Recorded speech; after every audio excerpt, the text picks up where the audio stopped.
इस भागती दौड़ती दुनिया में अगर आप सबसे आगे निकलना चाहते हैं, सबसे श्रेष्ठ बनना चाहते हैं, तो इसके लिए सबसे पहला कदम है खुद को एक्सप्लोर करना। और खुद को एक्सप्लोर करने में आपकी सबसे ज्यादा मदद करेंगे हमारे शास्त्र, जो कि हमारी भारतीय संस्कृति का सबसे बड़ा खजाना है, जिनमें इतनी सारी कहानियां हैं, कथाएं हैं, जो हमें हमारे जीवन के नैतिक मूल्यों के बारे में बताती हैं। हमें जीवन में क्या करना चाहिए, क्या नहीं करना चाहिए, हम सफल कैसे हो सकते हैं अपने जीवन में, ये सब कुछ हमें हमारे शास्त्र समझा देते हैं। लेकिन बस हमें थोड़ा सा उनको एक्सप्लोर करने की ज़रूरत है। तो आज की इस वीडियो में हम ऐसे ही एक महाकाव्य को एक्सप्लोर करने वाले हैं, क्योंकि मैं आपके लिए लेकर आई हूँ रामचरितमानस में से छुपी हुई कुछ ऐसी बातें, कुछ ऐसे मैसेज, जहाँ प्रभु हमको बार बार ये समझा रहे हैं कि इन चीज़ों को ध्यान अगर आप रखते हैं तो लाइफ को चेंज कर सकते हैं, आप सफल हो सकते हैं। तो अगले कुछ मिनट बहुत ध्यान से इस वीडियो को देखिएगा, लास्ट तक देखिएगा, और आप देखेंगे कि आपकी ज़िंदगी में नए मोड़, नई जीवन की शुरुआत की ओर आप मुड़ जाएंगे।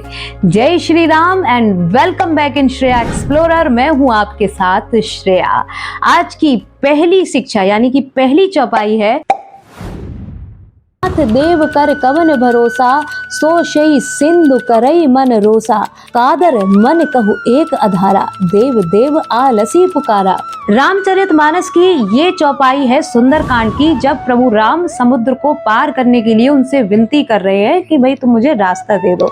ऐसे में लक्ष्मण जी उनसे कहते हैं कि क्या आप भैया देव देव कर रहे हो, ये तो आलसियों का काम है, आप सर्वशक्तिमान हैं, अगर एक बाण चलाएंगे उसी से ही आप समुद्र को सुखा सकते हैं, तो आप ये क्यों नहीं कर रहे, आप क्यों अनन्य विनय कर रहे हैं। तब प्रभु राम उन्हें समझाते हैं कि भले ही आप बहुत सर्वशक्तिमान हो, लेकिन आपकी परिस्थितियों को सुलझाने के लिए सबसे पहले आपको शांति से काम लेना चाहिए, आपको संयम से काम लेना चाहिए। यानी कि यहाँ प्रभु हमें ये समझा रहे हैं कि अगर लाइफ में कभी भी चुनौतियाँ आपके सामने आती हैं, तो हमेशा अपनी शक्ति का प्रयोग सबसे पहले नहीं करना है। आपको थोड़ा शांति से, धैर्य के साथ, संयम के साथ आप उस परिस्थिति से बाहर निकलने की कोशिश कीजिए। अगर नहीं बनती है बात, तब अपनी शक्ति का इस्तेमाल कीजिए, क्योंकि शक्तिशाली पुरुष वही है, बुद्धिमान व्यक्ति वही है जो अपने जीवन को शांति और संयम के साथ संतुलन करके जीता है। बोले बेहसी महेश तब ज्ञानी, मूढ़ न कोई, जेहि जस रघुपति करही, जब सो तस तेहि छन होई। यहाँ बाल कांड में नारायण के राम अवतार होने के उद्देश्य को समझाते हुए भगवान शंकर पार्वती माता से ये कह रहे हैं कि अगर कोई मनुष्य ये सोचता है कि वो बहुत सर्वशक्तिमान है, बहुत ज्यादा होशियार है, तो वो बेवकूफ है। और यदि कोई ये सोचता है कि कोई निरा मूर्ख ही है और जीवन भर मूर्ख ही रहेगा, तो वो भी बहुत बड़ा मूर्ख ही है, क्योंकि ऐसा नहीं होता है। सब कुछ प्रभु की इच्छा से होता है, वो जब जैसा चाहे तब वैसा कर सकते हैं। यानी यहाँ समझने वाली बात ये है कि अगर आपके पास कोई पावर है, आपने अपनी मेहनत से किसी सक्सेस को हासिल किया है, आप राजा हैं या आप बहुत श्रेष्ठ भी हो गए हैं, तो हमेशा आप ऐसे ही रहेंगे ऐसा ज़रूरी नहीं है। इस भ्रम में मत रहिए। अगर आप बहुत परेशान हैं, गरीब हैं, बहुत मुश्किल में फंसे हुए हैं, तो भी आप वहाँ हमेशा ऐसे रहेंगे ऐसा नहीं है। जैसी प्रभु की इच्छा होती है वो वैसा आपको कर देते हैं। इसलिए तो कहते हैं कि राजा को रंक और रंक को राजा बनने में समय नहीं लगता। इसलिए अपनी परिस्थितियों में संतुलन बनाए रखिए। आप जैसे भी हैं शुक्रिया अदा कीजिए ईश्वर का, और अपने जीवन को एक सीधे ट्रैक पर रखिए।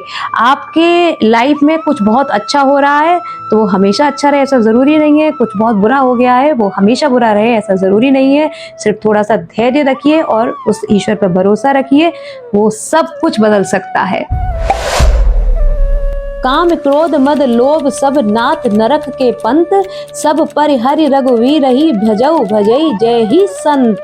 इस चौपाई में विभीषण जी रावण को पाप के मार्ग पर आगे बढ़ने से सावधान करते हुए कह रहे हैं कि काम क्रोध मोह लोभ ये सब नरक के द्वार खोल देंगे आपके लिए। आपने काम के वश होकर देवी सीता का हरण किया है और अपने बल पर अहंकार कर रहे हैं, ये सब आपके विनाश के रास्ते खोल देंगे। आप सावधान हो जाइए। जिस तरह से साधु संत प्रभु की शरण में जाकर अपना सर्वस्व उन्हें समर्पित करके उनका नाम जाप करते हैं, आप भी ऐसा कीजिए। आपका विनाश होने से आप रोक सकते हैं। लेकिन रावण ऐसा नहीं करता है। ये चौपाई हमें ये समझाती है कि हमारे जो कर्म हैं यही हमारे जीवन को बदलते हैं। अगर आप अपने कर्मों में सतर्कता रखेंगे, भले ही आप कितने भी महान हो, श्रेष्ठ हो, यदि आप अपने कर्म अहंकार मोह लोभ के वश होकर गलत की ओर बढ़ा देंगे तो आपका विनाश निश्चित है।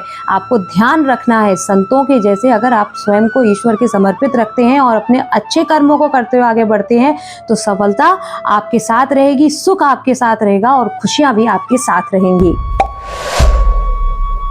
नहीं दरिद्र सम दुख जग माही, संत मिलन सम सुख जग नाही। पर उपकार वचन मन काया, संत सहज स्वभाव खगराया। यहाँ तुलसीदास जी हमें ये समझा रहे हैं कि किस तरह से दरिद्रता जीवन का सबसे बड़ा दुख है और यदि संतों का साथ मिल जाए तो उससे बड़ा कोई सुख नहीं है। लेकिन बात समझने की ये है कि यहाँ दरिद्रता का संबंध एक छोटी सोच से है। जिसकी भी छोटी सोच है उस व्यक्ति से बड़ा कोई दरिद्र नहीं है और उससे बड़ा कोई दुखी नहीं है। लेकिन यदि आप संतों की संगत कर लेते हैं तो उससे बड़ा सुख आपको नहीं मिलेगा। यहाँ आपको समझना ये है कि अगर आप लाइफ में सक्सेस होना चाहते हैं, आगे बढ़ना चाहते हैं, तो उसके लिए जैसा कि मैंने हमेशा से कहा है, अपने पहले की वीडियोस में भी बताती रही हूँ कि आपको अपने कर्मों को अच्छा करना है। और अगर आपको अपने कर्मों को अच्छा करना है उसके लिए आपके विचार अच्छे होने चाहिए। यदि विचारों को अच्छा करना है तो आपकी संगत अच्छी होनी चाहिए, क्योंकि यदि आप संतों का साथ रखते हैं, अच्छे लोगों का साथ रखते हैं तो आपके विचार उन्हीं के जैसे होने शुरू हो जाते हैं। आप अच्छा सोचते हैं, अच्छा कर्म करते हैं और अपने जीवन से सारी दरिद्रता को मिटा सकते हैं। आप सबसे ज्यादा अमीर बन सकते हैं। सुनहु भरत भावी प्रबल बिलख कहऊ मुनिनाथ, हानि लाभ जीवन मरण यश अपयश विधि हाथ। ये चौपाई बाल कांड की है, जब गुरु वशिष्ठ जी भरत जी को ये समझा रहे हैं कि जन्म मरण हानि लाभ यश अपयश ये सब कुछ विधि का विधान है। जो हो गया है उसे आप नहीं बदल सकते हैं, लेकिन आप क्या कर सकते हैं, आप लाभ को शुभ लाभ में बदल सकते हैं, अपनी हार को जीत में बदल सकते हैं। क्योंकि जो ईश्वर ने आपको जीवन दिया है, भले ही मरण उसके हाथ में है, लेकिन ये जीवन कैसे जीना है ये सब आपके हाथ में है। आपको निर्धारित करना है कि आपकी जो परिस्थितियां आपके सामने आई हैं उनसे आपको कैसे जूझना है, हार नहीं माननी है। और यही बात इस चौपाई के जरिए हमें भी सीखनी है। हमें भी यही समझना है कि कई बार ऐसा होता है, जैसे कि भरत जी के साथ भी हुआ, कि जो गलती हमने नहीं की है उसकी भी सजा हमें मिल जाती है हमारे जीवन में। कई बार ऐसी परिस्थितियां आ जाती हैं हमारे सामने कि उसका कारण हम होते ही नहीं है, फिर भी हम उसका कारण कहलाते हैं। ऐसे में हमें हार नहीं माननी है, हमें कभी भी पीछे नहीं हटना है, बल्कि हमारे कर्मों को सही करते हुए हमें उस परिस्थिति से बाहर निकलना है, स्वयं को प्रभु को समर्पित करते हुए, जैसे कि भैया भरत ने किया था। अपने भैया राम को हृदय में धारण करके उनको अपना प्रभु जानकर उनकी चरण पादुकाओं को सिंहासन पर रखकर पूरी राजसत्ता को 14 वर्षों तक संभाला था और उस गलती की सजा को पाया था जो उन्होंने की ही नहीं थी। तो भले ही जीवन में कई उतार चढ़ाव आए, लेकिन हमें परिस्थितियों का सामना दृढ़ता से करना है। अपिचा स्वर्णमयी लंका लक्ष्मण में न रोचते, जननी जन्म भूमिश्च स्वर्गादपि गरेयसी। यहाँ भगवान राम लक्ष्मण जी से कह रहे हैं कि देखो ये लंका ऊपर से नीचे तक पूरी सोने से मढ़ी हुई है, लेकिन लक्ष्मण मुझे ये बिल्कुल भी रोचक नहीं लग रही है, बिल्कुल अच्छी नहीं लग रही है, क्योंकि मुझे तो अपनी जननी, अपनी जन्म भूमि इतनी प्यारी है जो मुझे स्वर्ग से भी अधिक सुंदर लगती है। मैं सदैव वहीं रहना चाहता हूँ, उसी से जुड़े रहना चाहता हूँ। और इस चौपाई के जरिए प्रभु हमें ये समझाना चाहते हैं कि हमें हमेशा अपने मूल जड़ों से जुड़े रहना चाहिए, अपने संस्कारों को नहीं छोड़ना चाहिए। आप भले ही कितने भी सक्सेसफुल हो जाएं, कितनी भी ऊंचाइयों को छू लें, लेकिन अगर आपके संस्कारों को आप अपने आगे रखते हैं तो आप जीवन में बहुत आगे जाते हैं। आप एक अपनी अलग पहचान बना सकते हैं। देखिए परिस्थितियां कैसी भी आएं और आपको कितना भी भ्रमित करें, लेकिन अपने कर्मों को सही रखते हुए अगर आप अपने मूल जड़ों से जुड़कर आगे बढ़ते हैं, अपने तत्वों को समझते हैं, तो आप बहुत आगे जा सकते हैं। तो आज की इस वीडियो में हमने रामचरितमानस की कुछ चुनिंदा बातों को एक्सप्लोर किया। अगर आप रामचरितमानस को और बारीकी से समझना चाहते हैं तो मुझे कमेंट बॉक्स में ज़रूर बताइएगा। आपको ये वीडियो कैसी लगी है, आपने क्या समझा इस वीडियो से, ये भी मुझे ज़रूर बताइए। पसंद आई है वीडियो तो लाइक कर दीजिए, ज़्यादा से ज़्यादा शेयर कर दीजिए और ख़ुद को एक्सप्लोर करने के हमारे सफ़र में हमारे हम सफ़र बन जाइए। आज ही मेरे चैनल को सब्सक्राइब कर लीजिए, बेल आइकन के बटन को ज़रूर टैप करना ताकि आगे जो भी वीडियो आए उनके नोटिफिकेशन आपको टाइम से मिले और आप उन्हें देख सकें, अपना सपोर्ट मुझे दे सकें। फिलहाल वक्त जाने का है, जाती हूँ, नई वीडियो में जल्द से लौटूंगी। तब तक के लिए आप खुश रहिए, मस्त रहिए, खुद से प्यार करते रहिए। राधे राधे।